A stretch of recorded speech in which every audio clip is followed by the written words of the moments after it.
You have a feeling of anticipation, do you? I have a feeling of expectation. Right. An ugly word in football, because what you have in football is everybody being given precisely what they want. Yeah. And when they don't produce, we have a bag of excuses. Sure. I'm in the expectation camp. Come if the hour, come if the man, or men in this instance. I said last week, if we don't progress to the final of this tournament, certainly a semi-final, it should be considered a national embarrassment. The tournament is wide open now. Yes. Beat the Germans, done deal. Even Jose Mourinho echoes what I said this morning on the show previous to ours. Right, okay. So no excuses. It has to be done tonight. It's as simple as that. Incidentally, are you feeling fragile? We're going to get through the next 3 hours together. Is there anything we should send out for? I mean, how we laughed. I mean, we are fine. As you know, I bought in a spare pair of underpants, so I'm all set. I noticed that. We were quite surprised at the standard of the make of those underpants. But there we go. That's by the by. At least they're reinforced in the areas that they have to be. And we wish you well in the next 3 hours. Thank you, as to you, and to you. I am with you. If you need anything, do not hesitate to ask. Jamie O'Hara. Yes. Loves this show. Yeah. Loves your content and wants to be on it. And that's why he's joining us from 11 o'clock this morning. I like Jamie. A lot of people say things about Jamie which are unfounded. I think Jamie has an opinion. Whether it's right or wrong, he proffers an opinion. And I think a lot of people sit on the fence. A bit like my mate Piercy yesterday. Well, he did a very good job, I have brilliant, to say. But sat on the fence a few times, I thought. Why? When pushed about the expectation, the idea of winning this tournament or advancing through it, it was a very balanced, uncommitted point of view. And also sitting on the fence, prevaricating about his mate, Gareth Southgate, and comparing and contrasting Gareth Southgate's achievements with Bobby Robson's, which, by the way, is like comparing night to day. Bobby Robson was an elite manager that managed Ipswich into European tournaments, managed Barcelona at the highest point in his career, and Gareth Southgate relegated Middlesbrough.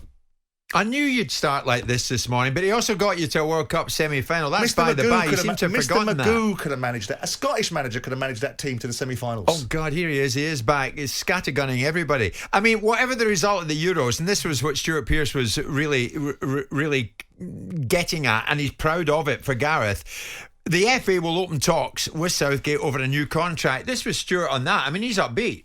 We're in a position now, if you talk about from today onwards, the next 15 months incorporate the end of a major European Championships, and also Gareth, I think, has been building towards Qatar.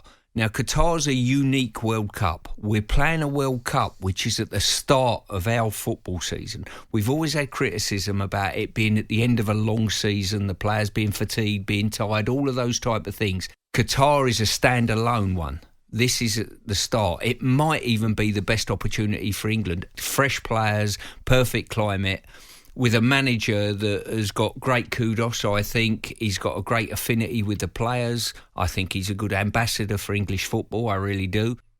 So there you go. What's wrong with that? I mean, surely it's admirable, and Stuart Pearce knows what he's talking about. It's surely admirable for the FA to offer unwavering support, if you like, to Southgate and not react to tournaments in a knee-jerk fashion. I mean, you were different. You sacked 10 managers in 10 years. Yep. At least the FA are getting behind the man.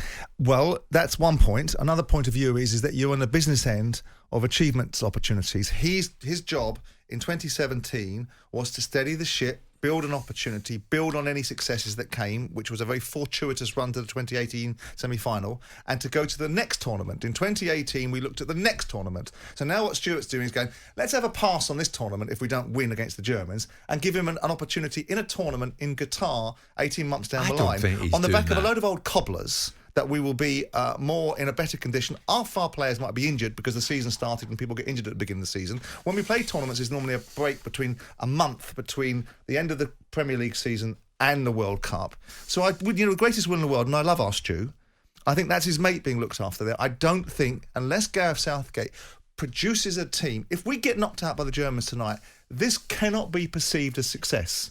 It cannot be perceived as success. And I thought we were you build achievements based upon a level of success.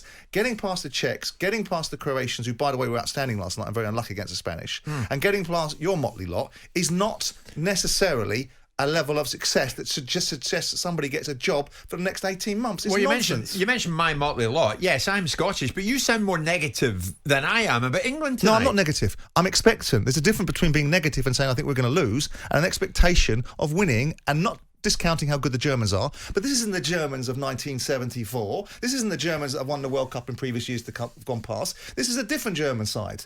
And we have to sit here listening to our players, being told how good our players are, listening to their opinions on how the world should conduct itself. What I want to hear their influence on is winning games that matter to the nation. But they've no right just to march through this time Nobody said tonight. that. That's not the point. Did you see what happened to the French last night? Yeah, okay, but that's up to the French. I'm not talking about what the French did and didn't do. I'm talking about the expectations of our team, and I'm talking about the opportunity that faces our team. And the French, during this tournament, were arrogant against the Hungarians and nearly come unwound there. And they were arrogant in the game against the Swiss, and well played to the Swiss because they deserved to win. And quite frankly, if the guy had put the penalty in the back of the net early on in the game, it would have been out of sight before that point. See, listen to what you're getting from England fans. Simon Cooper, oh God, he's back. Give me a sick note back and bring Stuart Pearce back. That's fine. But you're talking about the arrogance and sense of entitlement. That's because you're trying to misrepresent the message. The message is one of expectation. We have an opportunity. This is the launch pad. This is the launch sequence for international football in this country. If we beat the Germans tonight, there is no reason why we cannot win this tournament, given what's happening across the board now. The French, everyone's favourites are gone. Andy Brassel's second favourites, who's our European football expert, have now gone, the Portuguese. So we're looking at a tournament that's wide open. You want a moment to win a tournament at home with the best teams going out of it. This is it. So no excuses from this point onwards? Well, okay. None whatsoever. As Stuart said yesterday morning, he's right to say if people get sent off and the game is taken away from you from circumstances that are beyond your control, there's an excuse. But if that doesn't happen, and if my aunt isn't my uncle, then I expect us to win this game. I expect us to be successful this evening, not because we have a sense of entitlement, we have a sense of opportunity. An opportunity in life, like the ones that you take, are the ones that give you an opportunity to be successful. And here we have it. A German side that's a shadow of its former self against an English side that's full of talent, even players that are playing in Germany. Ironic if they get on the pitch and affect the result, wouldn't it? Yeah. In Bellingham and Sancho. And a tournament that's wide open. Come on now. Don't be telling me you're going to give a guy a job 18 months down the line if he stinks a place out in this tournament. Jim Bob in Chesterfield, good morning to you. I totally agree with Simon. With the team and the squad we have to aim for the semi-finals as a minimum. I just hope that Southgate doesn't go out there and do an English Jose, plays defensively, unleash the beasts that we have in Sancho, Grealish, Foden. We'll blow teams away. Come on, England. James in Brentwood and Essex, Simon Jordan is spitting. Absolute sense this morning. You're not just saying it, you're spitting it. England need to step up tonight or it's an embarrassment. Games like this make players. Come on, England, he says. 08717 223344. For everybody north of Hadrian's Wall, I'm just quoting people here. This isn't me saying that. Curtis in Leeds. Good morning to you, Curtis. How are you? Good morning, I'm good, thank you. How are you? I'm good, Curtis. How do you feel about this? Do you think this is a massive opportunity tonight for England, as Simon says? I do, yeah, and you're probably going to shake your head, Jim, but I do agree in what Simon's saying. If we don't go through tonight, there's no way that Gareth can be offered the job for the World Cup. I just don't see it, and I'm not too confident going into tonight. I think Germany could side their under-21 team, and I'd still be nervous because it's England-Germany. But yeah, I fully agree in what Simon's saying, to be honest. Okay, Curtis, thank you. You don't go this far, though, surely, Simon. I mean, Bob is kind of echoing what Curtis is saying. Yeah. Don't wish to sound negative, but if we don't beat Germany tonight, Southgate shouldn't really be there. I mean, surely not. Well, I think if you look at the world and say that if you have real opportunities in life, and these are proper opportunities, not half-baked ones, and you don't take them, that you get rewarded. I think in any other walk of life, I think that's difficult to comprehend. Yeah. And Stuart's argument is that you're building for something. Guaranteed dollars for donuts 3 years ago, the rhetoric would have been, we're building for the Euros. Now it moves along and we get to the Euros, now we're building for the World Cup. And if we don't do one in the World Cup, then we're building for the next Euros. And somewhere along the line, you've got to deliver some outcomes. Yeah. And outcomes are, being very, very much at the fore of being successful in a tournament. If we go out in the round of 16... because it's the Germans, and we understand that. And there is an element of what that caller just said, which is right. People are nervous. I'm nervous about it because we are playing the Germans. History details that there are moments when we snatch defeat from the jaws of victory. We did it against the Croatians, and we've done it in other opportunities that we've had. But surely you want stability, and keeping Southgate for years after this gives you that stability. Well, stability is only good if you're building it based upon a foundation that can ultimately achieve something in the end. If it's stability for stability's sake, if it doesn't rock the FA's world, if it doesn't cause them any problems, that's not the answer that we're looking for. The reasons why people like Brian Clough and people like that didn't get jobs is because it might have challenged the FA, but we might have done better in international tournaments. Now, here's the thing.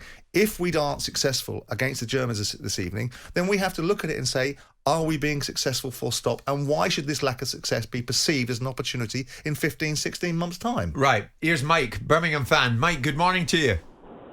Morning, lads. You all right? Good, thanks, Mike. What do you think? Massive opportunity tonight for England, and it's one that's simply got to be taken.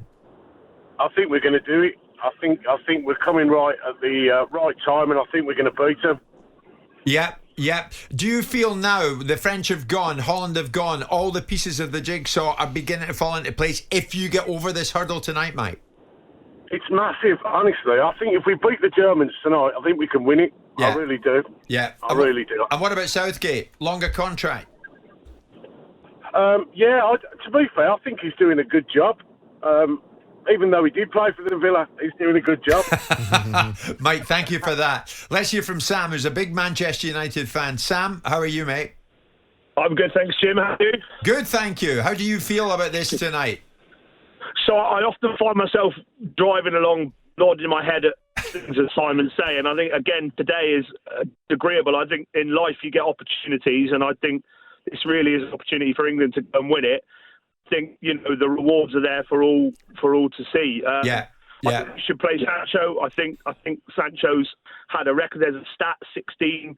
His last 16 appearances, he had the best record in the England team for assists and goals created. So I think play him. He knows the German style of football. He knows that back four, and just get at him, I think. Okay. I mean, we think Saka will probably start tonight. What's your take on that? Would you go with that, Sam? I think Sancho is, an upgrade from Saka personally, and that's not just because I'm a Man United fan. I think Saka's good. He's direct. He's got quick feet. But Sancho's got exactly the same: direct, quick feet. He can score a goal. Yeah. I think he's a great assist in the ball as well. Harry Kane needs that. He needs something, Harry Kane. So I just think get at them, and I think I echo what Simon says. There is no excuses. In the World Cup we had a lack of attacking players. We've now got Grealish, Foden, Mount, Sancho, Rashford, Kane. There's no excuse. Go at them. Try and keep a clean sheet. It's a good. It's not as good German side as in previous years, but it's still a good German side. Those Germans always. Okay, Sam. Sam. Tend to top us. Thanks so much for your call, Sam. So many people echoing that. Rennie Power. Simon is right. We thought the last World Cup was wide open, then fell apart against Croatia, but this really is it. Jim White and Simon Jordan, Monday to Thursday morning, 10 till 1. On AM, on DAB, via the talkSPORT app and on your smart speaker. talkSPORT.